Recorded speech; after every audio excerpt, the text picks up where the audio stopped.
Bimbingan belajar Arif, kita belajar pada hari ini ada tentang geografi. Ini untuk anak-anak SMA, MA ataupun SMK yang memahami atau mempelajari tentang geografi. Judulnya adalah atmosfer dan biosfer. Jangan lupa anak-anak tonton sampai habis, dan juga kita berharap dukungan subscribe, like, share, dan komen untuk dapat mendukung daripada kegiatan bimbingan belajar Arif dalam penayangan pembelajaran secara online. Tentunya dengan waktu yang sangat singkat, kita juga menjelaskannya mungkin tidak terlalu rinci, tapi mohon maaf agar kita juga memahami waktunya yang begitu singkat ya. Oke ya, di sini ada atmosfer terdiri dari lapisan. Yaitu saya jelaskan lagi bahwa di sini maksudnya daripada atmosfer itu adalah lapisan ya, lapisan yang udara yang ada di lapisan atas ya, yang menyelimuti bumi, itu namanya atmosfer ya. Saya jelasin yang itu. Berarti di sini atmosfer itu terdiri dari beberapa lapisan ya. Lapisan-lapisan tersebut yaitu satu troposfer ya. Troposfer ini mempunyai ciri-ciri merupakan lapisan atmosfer ya, paling bawah ya. Kemudian ketebalan di ekuator 16 km, ketebalan di kutubnya 8 km. Kemudian tempat terjadinya peristiwa cuaca ya di sini ya. Kemudian tempat terjadi peristiwa cuaca ini berarti ada awan, ada hujan, ada petir ya. Maksudnya kayak gitu. Ada awan, ada maksudnya awan. Jelasin ya. Hujan, petir. Itu maksudnya gitu. Kemudian di situ ada suhu, semakin ke atas semakin turun ya. Kemudian di situ ada stratosfer. Nah, stratosfer juga mempunyai ciri ketinggian sekitar 15 sampai 55 km. Terdapat ozon ya, O3 maksudnya, yang berguna sebagai penyaring atau ultraviolet. Kemudian ada mesosfer, ketinggian 55 sampai 85 km. Suhu turun secara drastis sampai 100 ya, sampai 100 derajat Celcius. Itu sama juga. Nah, kemudian tempat terbakarnya meteor-meteor ya, itu mesosfer. Termosfer, ciri-cirinya ketinggian di atas 85 km, terjadinya ionisasi. Kemudian eksosfer ini adalah cirinya ketinggiannya lebih dari 800 km, kemudian merupakan suatu lapisan yang dingin ya. Ini juga sebenarnya ada unsur-unsur cuaca ya, tapi saya jelaskan di sini tentang masalah satu suhu, temperatur ya. Saya jelaskan di sini bahwa semua panas yang berasal dari penyinaran matahari itu diterima oleh permukaan bumi ya. Ada yang dipantulkan kembali, ada yang diserap oleh udara atau awan. Banyak sedikitnya sinar yang diterima oleh bumi tergantung hal-hal seperti umpama lamanya penyinaran yang adul ya, sejelasin ya.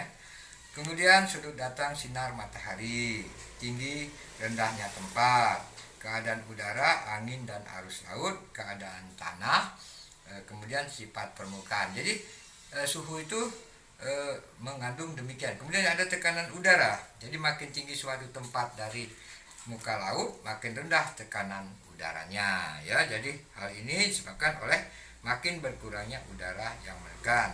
Tekanan udara dihitung dengan menggunakan satuan yaitu milibar.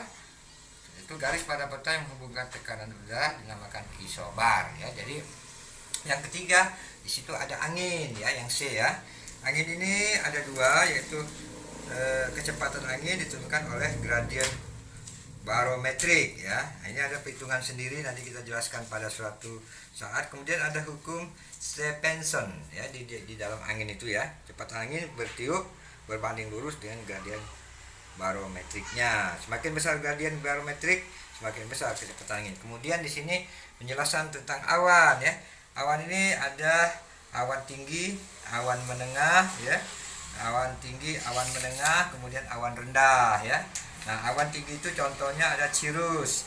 Kalau awan menengah itu adalah altocumulus ya. Kemudian ada awan rendah itu stratocumulus ya. Kemudian di situ ada kelembapan udara. Nah, kelembapan udara itu dibedakan menjadi kelembapan udara mutlak dan kelembapan udara nisbi. Ini nisbi ya. Kelembapan mutlak atau absolut adalah bilang yang menunjukkan berapa gram ya, berapa gram berat uap air yang tertampung dalam 1 meter kubik udara.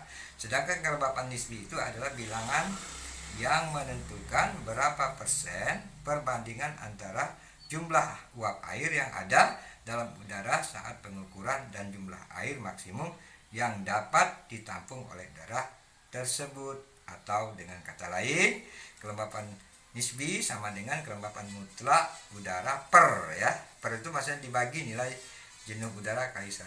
Ini contohnya ya, cara menghitung kelembapan udara.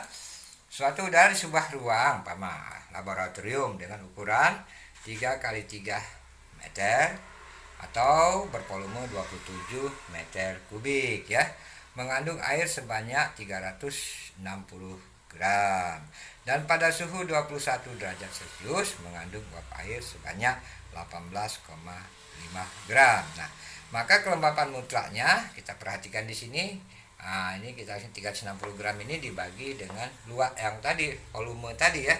Volume dalam ruangan tadi sebesar 27 meter pangkat 3. Dapatlah 13,333 gram per meter kubik. Nah, kemudian kelembapan relatifnya bisa dihitung setelah mendapat kelembapan mutlak. Kita bagi dengan 18,5. 18,5 ini adalah ini tadi yang mengandung uap air ya, uap air. Jadi kali 100% sama dengan 72% ya.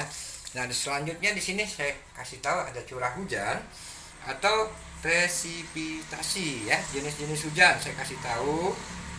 Hujan itu ada yang namanya genital atau disebut dengan hujan tropis ya. Kemudian ada hujan musim.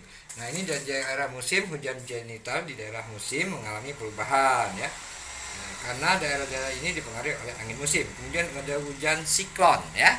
Ada hujan siklon di daerah sedang. Angin daerah sedang selalu disertai hujan, sebab di daerah siklon udara naik ke atas dan menjadi dingin. Hujan di daerah sedang dapat dikatakan berlangsung sepanjang tahun. Kemudian hujan musim dingin. Ini terjadi di daerah subtropis. Ini tentang hujan tadi ya. Daerah subtropis di pesisir barat kontinen pada waktu musim dingin mengalami hujan ketika matahari berada pada posisi nadir ya. Daerah subtropis itu di antara terletak 30 derajat sampai 40 derajat lintang utara per lintang selatan ya. Kemudian di daerah-daerah laut di sekitar Laut Tengah, Portugal, Spanyol, Italia, Afrika Utara, Syria, Palestina, Mesopotamia, Persia, California Barat, serta pulau sebelah utara sebelah. Nah, hujan musim panas. Hujan musim ini terjadi di daerah subtropis ya. Jadi daerah terletak di antara 30 derajat sampai 40 derajat lintang utara sampai lintang selatan, yaitu sebelah tenggara Amerika Serikat, Argentina Utara, Uruguay dan Brasilia Selatan, Cina Timur, Jepang dan pantai timur Afrika Selatan. Kemudian yang keenam, hujan pegunungan. Hujan pegunungan itu disebut orografis. Terjadi di daerah pegunungan, udara yang mengandung uap air bergerak naik ke atas pegunungan, akibatnya penurunan suhu ya. Kemudian udara tersebut terkondensasi dan turunlah hujan pada lereng yang berhadapan dengan arah datangnya angin. Udara ini terus bergerak ke atas, akhirnya turun ke sisi lereng di belakangnya, tetapi tidak lagi mengandung uap air.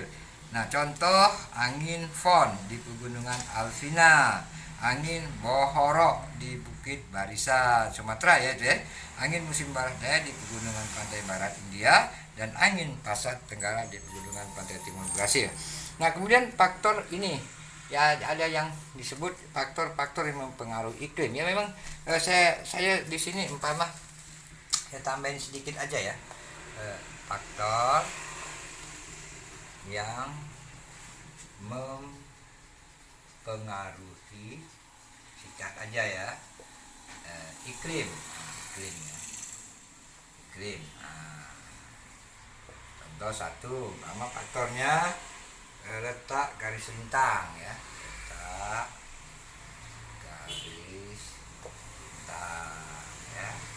Kemudian ada lagi di sini letak tinggi tempat ya, letak tinggi tempat ya. Kemudian ada lagi yaitu pengaruh daratan yang luas ya, pengaruh daratan yang luas ya. Nah, kemudian ada lagi di situ lokasi daerah dekat laut ya, suhu udara dan awan ya, suhu udara dan awan ya, banyak lagi ya, tapi saya jelaskan ini sedikit saja pengaruh arus laut ya. Nah, pengaruh arus laut, karena media kita begini sederhana, jadi kita memberikan satu pengertiannya itu agak singkat-singkat ya, jadi mohon maaf kalau untuk penjelasan secara panjang perlu waktu ya, tidak bisa di waktu yang sangat singkat ya. Jadi kepada anak-anak silakan untuk menontonnya sampai habis. Demikianlah tentang geografi SMA, MA, SMK. Mari sama-sama kita belajar, gunakan waktu sebaik mungkin. Terima kasih atas ditontonnya. Kami atas kekurangan mohon maaf. Semoga tetap semangat.